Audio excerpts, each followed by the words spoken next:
Error de sistema. Error de sistema. Error de sistema. Reiniciando.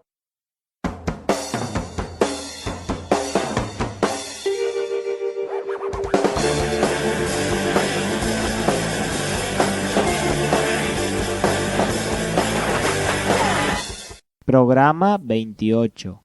En este programa abordaremos esas cuestiones de la economía que nos afectan a todos y que desconocemos. También explicaremos cuáles son las alternativas que están funcionando en otras comunidades autónomas o países y que nosotros podemos poner en marcha, tanto de manera individual como colectiva. Piensa que tú puedes ser el motor del cambio hacia una economía social y sostenible.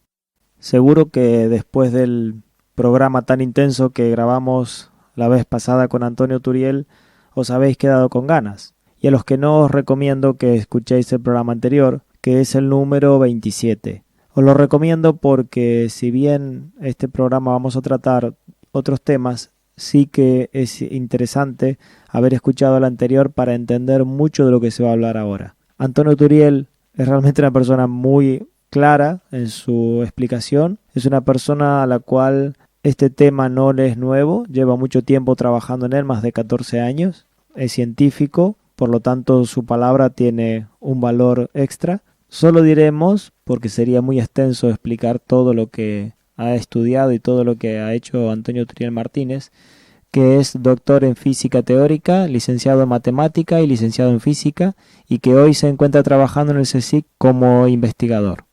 ¿Qué tal, Antonio? Buenas tardes. Hola, buenas tardes. Bueno, muchas gracias por volver con nosotros. Vamos a ver algunos puntos en particular y aparte cosas que interesan aquí en Asturias, como es el carbón, como es el fracking, que ahora están intentando hacerlo. Sin embargo, quería comentarte algunas cosas que son tal vez tópicos y que, bueno, seguramente te las han preguntado 1.000.000 de veces, pero siempre la gente piensa, no, seguramente que ya tienen un invento para reemplazar al petróleo y las compañías petroleras han comprado la patente y lo tienen ahí escondido. ¿Qué se contesta a esto normalmente?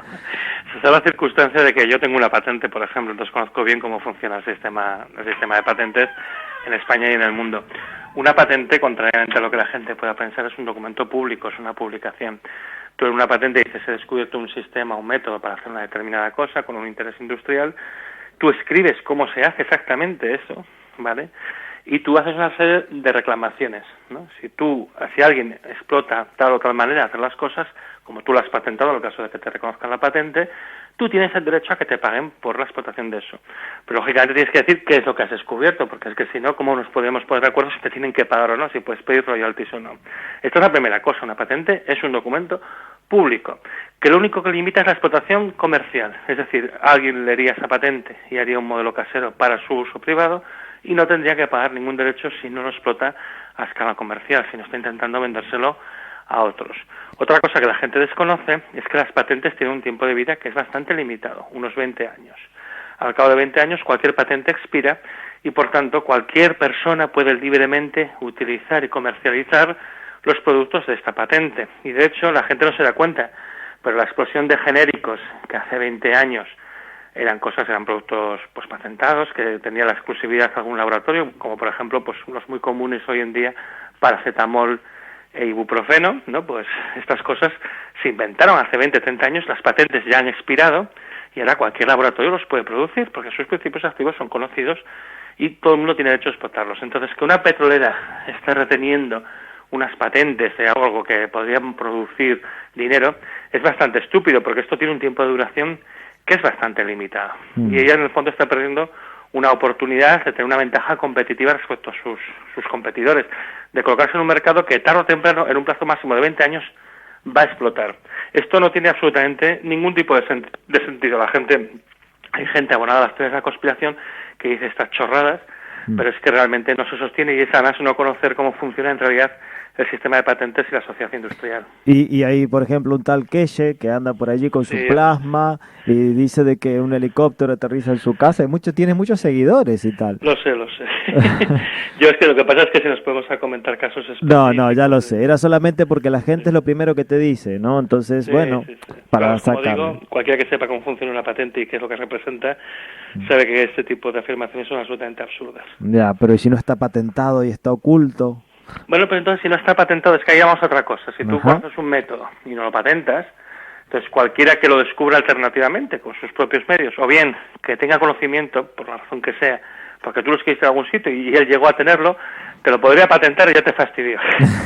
Ahí está el problema. Vale. Peor aún, si alguien lo publica por cualquier medio, se vuelve impatentable y pasa a ser del dominio público, pasa a ser un bien común. Cualquiera lo puede utilizar. O sea, fíjate, por lo tanto no tiene mucho sentido. Sí que hay secretos industriales, pero una cosa es un secreto industrial en la que de una manera concretísima de hacer una cosa no se publica y demás, y otra cosa es ocultarlo. Ocultarlo al final es imposible. Los secretos industriales además también tienen un tiempo de duración porque al final acabas descubriendo cómo lo haces y te fastidian, porque en el momento que lo descubren ya está utilizado y tú ya no puedes decir nada.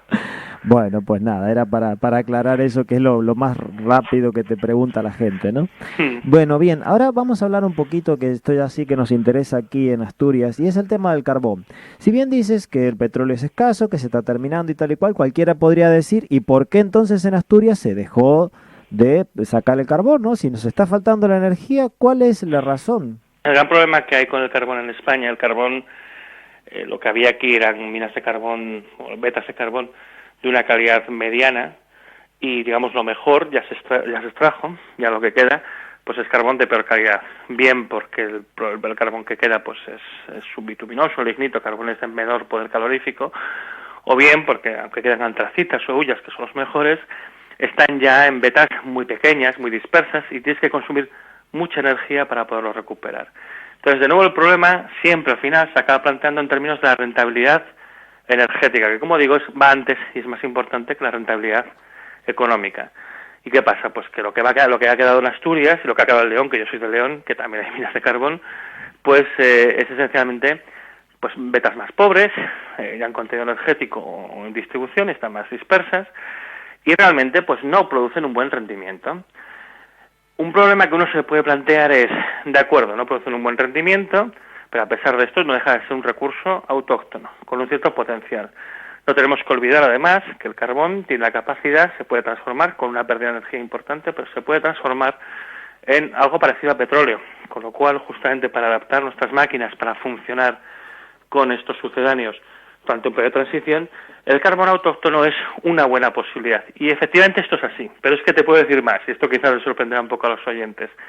El carbón español, sobre todo el de Asturias y de León, en el fondo los gobiernos que ha habido lo consideran como una reserva estratégica. Es decir, cuando las cosas vengan muy mal dadas, este carbón se va a explotar. Entonces, este carbón no se puede explotar en condiciones económicas, no se puede explotar en una economía de mercado, pero cuando lo que tenemos poco a poco pues se vaya descomponiendo, vamos a decir colapsando, tampoco pretendo ser alarmista, ¿no? Pero se vaya destruyendo, deje de ser viable, el gobierno, porque está así en los planes de contingencia, tiene previsto utilizar este carbón, tiene previsto reabrir estas minas y utilizarlas como mínimo para los servicios fundamentales, para generar combustible, para mantener un cierto nivel de producción eléctrica y también para generar combustible mediante estos procesos de transformación que podrá ser usado en maquinaria y en coches, pero claro, evidentemente para usos especiales.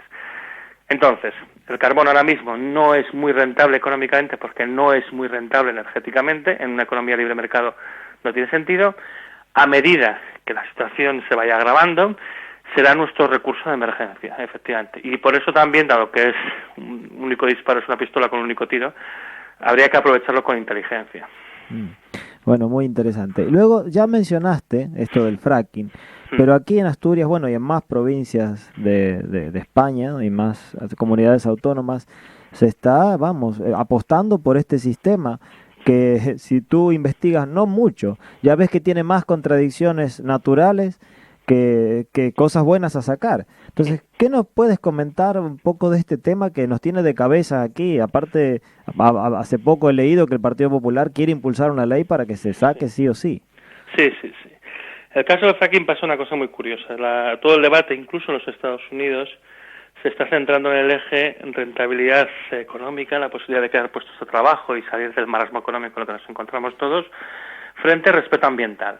O sea, es un poco, por así decirlo, puestos de trabajo contra flores, ¿no? O tener el agua limpia y estas cosas. Sí. Bueno, este eje de discusión yo creo que es un eje completamente equivocado y que nos lleva hacia una situación bastante desagradable, Porque en realidad lo primero que hay que entender es que el fracking, como hay varios informes que ya lo atestiguan, incluso ha habido alguna comparecencia en el Congreso de los Estados Unidos sobre este tema, el fracking, y esto es importante decirlo, no es más que una burbuja financiera al estilo de la burbuja inmobiliaria.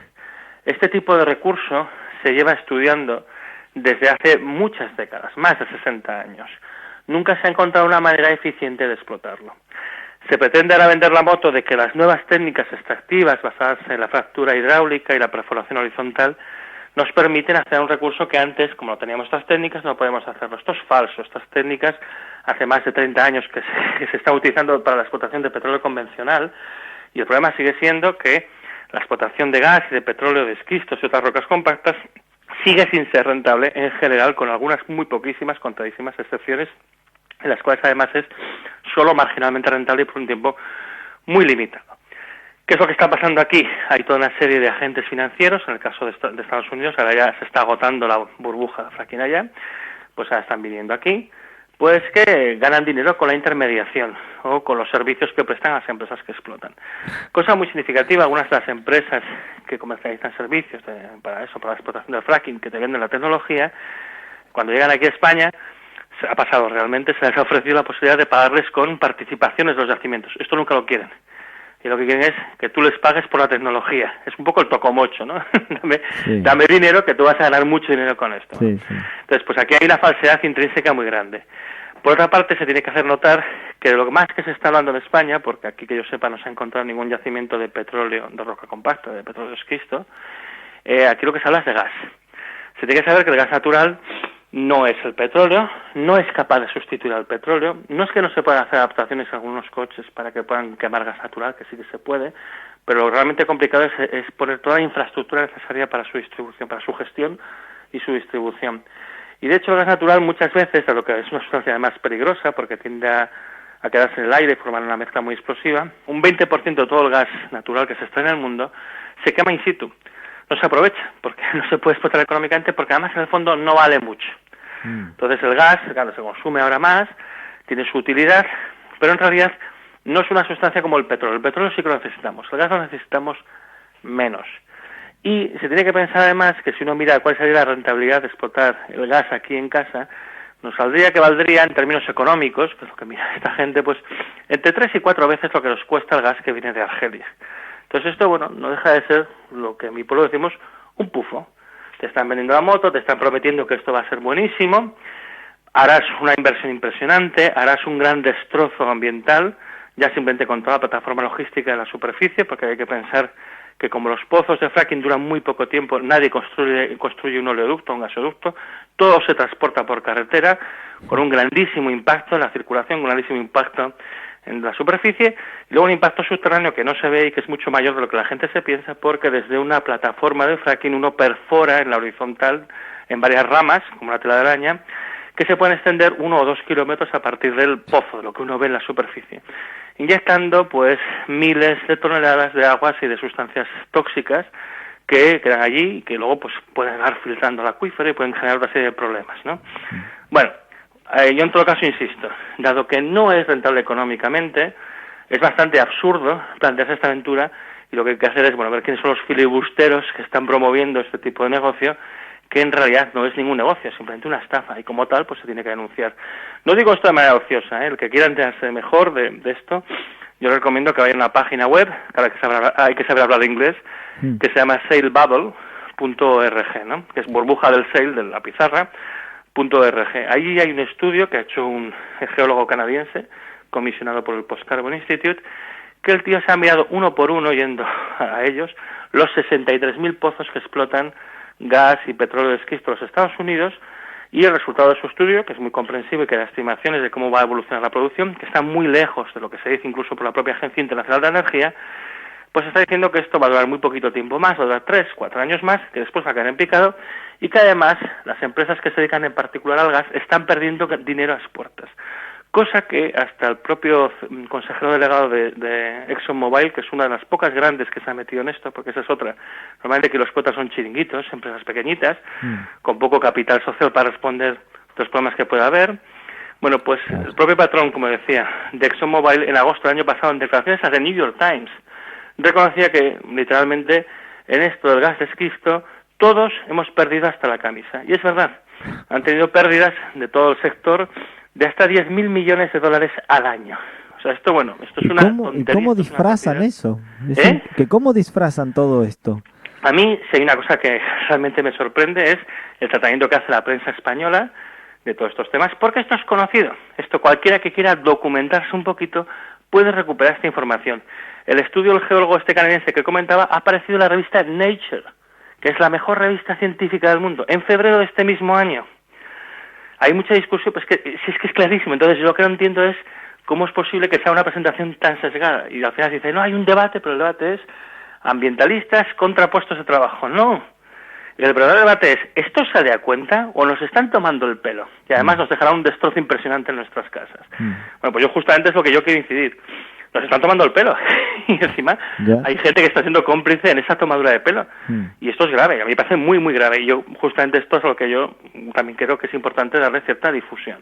Sí, no, aquí hay unas plataformas muy importantes que están en lucha contra el fracking. La verdad que se mueve muchísimo porque es que nos van a destrozar. Encima, bueno, conocerás Asturias, esto es agua pura constantemente. Si realmente nos contaminan los acuíferos, es que no sé, destruyen. Asturias, es lo envenenan. Sí. Claro. Y bueno, y hay gente que, claro, está pensando lo que bien tú dices, que creará puestos de trabajo, pero no está pensando que es como matar a la pata de los huevos de oro, o sea. Sí, es destruir la riqueza del futuro, porque en el fondo esto será una burbuja, incluso si fuera rentable, que como digo no lo es, duraría 3, 4, 5 años, y el resto de tu vida, ¿qué? ¿Qué vas a comer? Claro, ahí está el tema, ¿no? Pero el cortoplacismo, bueno, pues es lo que abunda en nuestra sociedad. Pero es que incluso en el corto plazo, aquellos que inocentemente inviertan en esto pensando que es un buen negocio, bueno, inocentemente lo dejaremos aparte, pero bueno, los que inviertan en esto pensando que es un buen negocio se van a arruinar, como ha pasado en Estados Unidos. Pero hay una especie de muro informativo que no deja que toda esta información llegue.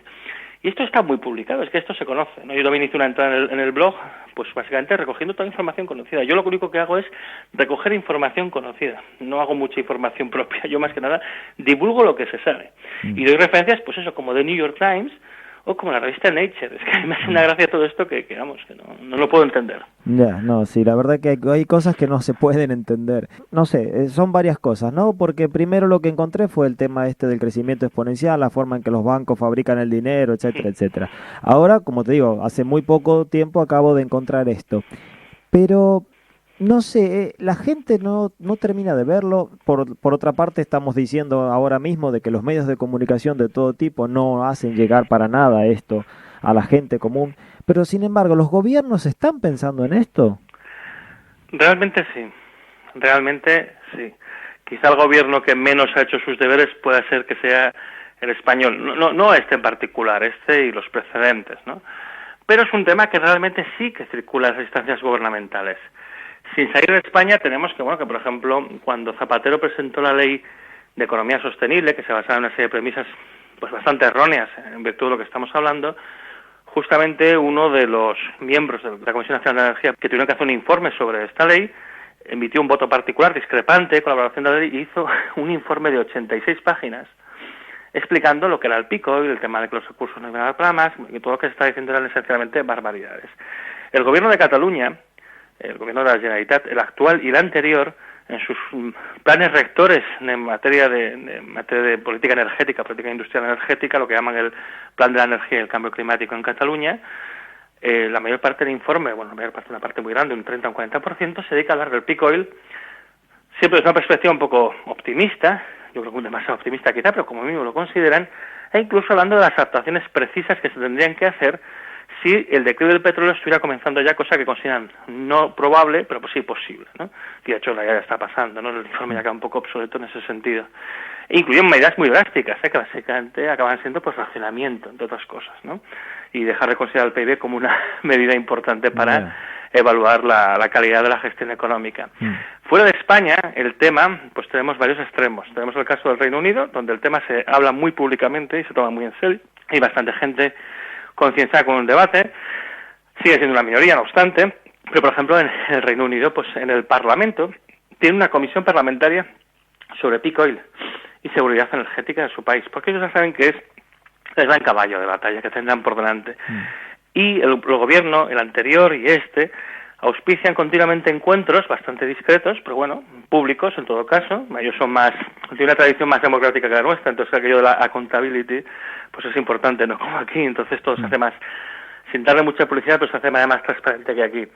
Y auspician encuentros entre representantes de la industria, de los productores de energía y de sectores ambientales, y están hablando de cosas como de crecimiento o redes de transición, las transition downs, etcétera, etcétera. O sea, realmente hay muchos grados. En Estados Unidos, la gente también a veces se sorprende al saber que la última administración Bush, la de Bush hijo, pues encargó un informe que se llama el informe Hirsch, por el nombre de su principal relator, para estudiar el problema del peak oil y las necesidades de adaptarse al impacto de la llegada del peak oil, y bueno, y decía que efectivamente esto era un riesgo serio, que era inminente y que hacía falta hacer muchísimas transformaciones para disminuir el impacto. No solo esto, Obama, el anterior secretario de Estado de Energía que tuvo, que era un premio Nobel de física, Steven Chu, pues este señor, que antes de ser secretario de Estado con Obama, pues había sido director del Lawrence Berkeley National Laboratory de Energías, allí, en Estados Unidos. Este señor, bueno, hablaba del tema del problema del peak oil, de la llegada de los combustibles fósiles, e incluso tengo una presentación que hizo en el año 2006, en el que él decía que el problema del peak oil empezaría a sentirse con toda su intensidad en el año 2010. Y luego, pues, un año o dos después, me parece, entró en la administración Obama, que es decir, bueno, esto es lo que pasa, que realmente sí que hay un conocimiento, sobre todo en los países más preparados. En Alemania también hay un debate importante sobre este tema. Lo que sucede es que no trasciende al público por una razón fundamental, que tiene que ver con lo que comentábamos en el programa anterior. Las implicaciones de aceptar la llegada a los límites del planeta son inasumibles si uno quiere mantener a toda costa la premisa de mantener un sistema capitalista como el que tenemos en este momento. Si tú dices esto no es renunciable, el crecimiento no es negociable, como me dijo a mí una vez un economista, que había tenido responsabilidades importantes dentro de la administración, y bueno, si el crecimiento no es negociable, tenemos que tener crecimiento sí o sí, independientemente de la capacidad física de tenerlo, independientemente de lo que diga la naturaleza, pues tienes un problema, porque no puedes aceptar esto. Entonces le das vueltas, y entonces, bueno, ahí también uno puede interpretar todas las iniciativas que toma la Comisión Europea, que cada vez son más en materia de investigación sobre energía. Uno identifica claramente ciertas angustias, ¿no? Cierta necesidad de cubrir huecos y se apuesta por futuras energías milagro, posibles soluciones para capear este temporal, que muchas de ellas pues tienen los pies de barro, están basadas en premisas falsas y están condenadas a ser ineficientes, pero es la respuesta política a un problema que los técnicos plantean, o planteamos incluso, de que esto no puede continuar de esta manera y que necesariamente hay que cambiar. Bueno, Antonio, estuvimos hablando todo este tiempo del problema, de cómo, digamos, el estudio del petróleo, ya vemos que se va a acabar, los gobiernos están tomando algo de conciencia, aunque no estén haciendo, bueno, por lo menos a la vista nada, pero vamos a hablar un poco de qué es lo que podemos hacer, qué hay que apostar, cuáles son las diferentes alternativas para poder sobrellevar esto que se nos viene encima. Este declive. Bueno, yo lo uso todo el petróleo, no lo he dicho explícitamente, el petróleo crudo está en declinación y esto ya está reconocido por la Agencia Internacional de Energía desde el año 2005 y los otros sucedáneos que ponemos no van a poder compensar este declive, seguramente ya estamos entrando en la fase de declive de todo lo que se llama petróleo. Carbón, gas y uranio seguramente entrarán en declive antes del 2020, o sea que tenemos un problema muy serio, porque en pocos años vamos a empezar a notar que toda energía, el 92% que viene de las fuentes no renovables, entra en declinación, y está claro que el futuro es renovable. Pase lo que pase, y esto todo el mundo lo sabe y lo acepta, el futuro es renovable. Ahora bien, uno no puede pensar que las energías renovables podrán cubrir el hueco tan inmenso que dejan detrás las energías no renovables. Las fuentes de energía renovable, los sistemas de aprovechamiento de energía renovable que conocemos y que estamos utilizando, tienen también ellos muchas limitaciones. Tiene una dependencia que no es pequeña del petróleo en su instalación y en su mantenimiento, incluso en su operación. Y, bueno, luego tienen dependencias de otra serie de cosas, no voy a extenderme. Resumamos diciendo que, bueno, que podrán cubrir una parte de todo lo que estamos consumiendo ahora, pero esta parte será relativamente pequeña. Una parte que se puede mover entre el 5 y el 10, siendo extraordinariamente afortunados el 15% de toda la energía que ahora mismo estamos consumiendo, ¿vale? Utilizando sistemas de aprovechamiento renovable, con el agravante de que además el planteamiento que se hace actualmente es producción de electricidad, porque esto favorece un modelo, que es el que hemos tenido hasta ahora, y en el caso de España más es bien conocido, que funciona con una serie de oligopolios, que no siempre es el mejor. Entonces, ¿qué podemos hacer al respecto? ¿Por qué tipo de vía tenemos que apostar? Está claro que la vía tiene que ser una vía renovable, tiene que ser una vía en la cual el consumo de energía forzosamente va a bajar, no ya por elecciones, que simplemente no vamos a tener más. Entonces tenemos que implantar sistemas de producción renovables, sistemas que intenten atender sobre todo las necesidades específicas locales que tenemos, que disponemos de mucho conocimiento técnico y mucha capacidad para hacerlo. Lo que nos falta quizá un poco es el tiempo para poder implementar de manera eficaz todas estas cosas, con lo cual tenemos que empezar desde ya. Y también, una cosa importante para mejor aprovechar el potencial renovable, es no ofuscarnos siempre en la producción de electricidad.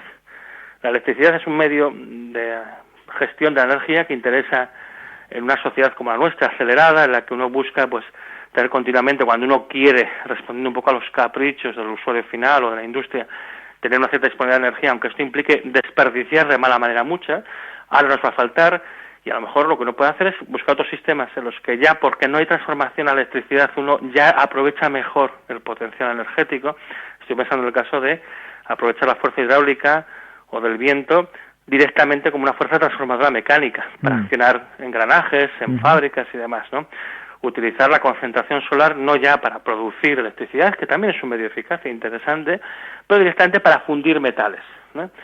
Hacer las casas, construir las casas de tal manera, lo que se llama solar pasiva, que aprovechen al máximo el calor, que sean frescas en verano y que sean suficientemente aisladas, suficientemente calentitas, digamos, en invierno. Hay muchas pequeñas actuaciones que además no requieren grandísimas inversiones, lo cual es importante en una época en la que nos falta capital, nos falta dinero, en medio de esta crisis económica, que nos permitirían sobrellevar a nivel individual la escasez de energía y permitirían mantener un cierto nivel industrial que necesitamos para poder mantener cosas que ahora mismo damos por hechas, pero que no son tan fáciles de conseguir en realidad. No es tan fácil tener cemento, no es tan fácil tener acero si no dispones de una gran cantidad de energía. Esto se puede conseguir con estos medios más locales. La clave es la relocalización, producción lo más localizada posible, comenzando por los alimentos y una buena gestión de los recursos. Y evidentemente la implantación de un sistema económico que sea capaz de dar plena ocupación a la gente que vive en las determinadas áreas sin necesidad de tener un crecimiento siempre exponencial. Bueno, España en ese tema, en el tema de la producción de energía renovable, no está tan atrasada. Digamos que tenemos algunos puntillos de ventaja, ¿no es cierto? Hay que tener en cuenta una cosa. El consumo, la producción de electricidad es solamente el 20% de la energía final. La producción renovable española, si contamos hidroeléctrica y eólica, a lo mejor es un 30% de ese 20%, es decir, un 6% del total. Es decir, es verdad, no estamos mal, pero tenemos que pensar que estamos muy lejos de poder cubrir una parte significativa de nuestro consumo. Además, como digo, la electricidad está bien para unos usos, pero no está tan bien para otros. Y en una situación en la que además tienes una red que no produce la cantidad de electricidad que está produciendo ahora, tendrías problemas de que la red te cae, a veces no hay electricidad, etcétera. Hay que empezar a pensar en términos más locales y más resistentes a los cambios. Más capacidad de adaptación, pues eso, que en una determinada pieza en un momento falle, ¿no? Y no pensar tanto en una gestión continua de demandas, sino pensar en realmente cubrir las necesidades reales de la gente, producir una cantidad suficiente de electricidad para las cosas esenciales y aprovechar la energía que se aprovecha mejor con otros sistemas de aprovechamiento. Pero sí, España tiene un potencial que no es malo, que no es nada malo en general, incluso, digamos, Asturias en particular también tiene un buen potencial hidráulico, a nivel de hidráulica pequeña, y tiene, pues bueno, tiene unos vientos importantes, puede aprovechar también la energía de las mareas para algunos usos pequeños específicos, y en general tiene mucha agua, que esto es una cosa que no es nada despreciable, sobre todo teniendo en cuenta, bueno, todo lo que está pasando. Bueno, Antonio, ya que como sabes el programa se está terminando, seguramente la gente va a tener más preguntas que respuestas en estos programas. ¿Dónde podemos encontrar estas respuestas? Sabemos de tu blog, pero coméntalo tú, por favor. Bueno, en mi blog normalmente no se encuentran respuestas, sino más interrogantes, ¿no? Y a veces es un poco deprimente. Lo que pasa es que, bueno, yo intento plantear las cosas como adultos, ¿no? Vivimos una sociedad un poco infantilizada, porque eso favorece que la gente consume irreflexivamente. Y yo, bueno, hablo a la gente como adultos, te digo, mira, hay este problema. Es como si alguien le dices, mira, tienes un cáncer. Pero no, vamos a intentar combatir el cáncer y seguramente lo vamos a conseguir. Pero tienes el cáncer, esta es la realidad. Vamos a ver cómo podemos adaptarnos a ello y cómo podemos salir de esta. En mi blog se llama The Oil Crash, en inglés, ¿no? La dirección, pues no es nada fácil de buscar porque es crash con SH, crash oil, todo junto, .blogspot.com. Si a alguien le interesa, lo más fácil es que pongan mi nombre, que para eso es un poco más fácil, que pongan Antonio Turiel en Google. Antonio Turiel y blog, y así normalmente ya llegarán, o si ponen Oil Crash o se acuerdan de algo así, pues ya lo encontrarán. Hay muchos artículos, hay muchos temas desarrollados con mucha profundidad, con mucha referencia. Yo además intento utilizar siempre datos oficiales, referencias oficiales. Y luego, bueno, una página web que ha sido la decana y la maestra de todos nosotros solo somos los epígonos, ¿no?, los que venimos después de los maestros de verdad. En España es crisis energética, lo que pasa es que ahora mismo están atravesando una serie de problemas técnicos y económicos relevantes, y la página ahora mismo está caída, aunque esperamos que pueda volver pronto. Y si no, pues hay varias páginas de información, como picoil.info y demás, donde se puede encontrar referencias a las pocas páginas que hay sobre estos temas en castellano. En inglés hay una abundancia increíble, uno puede ir, yo que sé, desde la página de ASPO, que es la Asociación para el Estudio del Peak Oil, ASPO en Estados Unidos y ASPO en todas las otras organizaciones locales. También tienes The Oil Drum, que es una gran referencia, el barril de petróleo, el tambor de petróleo, en temas técnicos.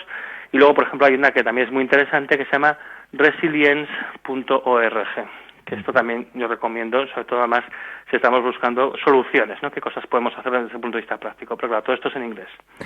Bueno, Antonio, muchísimas gracias por tu aporte, por tu ayuda, por hacernos, ver este tema que es muy importante y ver también el lado que nosotros podemos hacer. Me parece importante el tema de que empecemos a tomar nuestras propias decisiones, empecemos a tomar, digamos, valga la expresión, el toro por los cuernos y a trabajar en esto. Muy bien, muchas gracias a vosotros por escucharme. Para terminar, os animamos a participar, opinar, preguntar, a ser parte activa del cambio. Os podéis comunicar por correo electrónico a pormasnava@gmail.com, en el Facebook a pormasnava y en las reuniones que serán anunciadas en la página y en diferentes medios. Pueden escuchar este programa y los anteriores en nuestra radio, Radio Nava, ya saben, en el 108.0 FM, en Radios Amigas y en www.evox.com. Busquen este programa poniendo Radio Nava o el nombre del programa. Error del sistema, reiniciando. Hasta el próximo programa. Hoy participó en el programa Héctor, colaborador de A por Más Nava. Error de sistema. Error de sistema. Error de sistema. Reiniciando.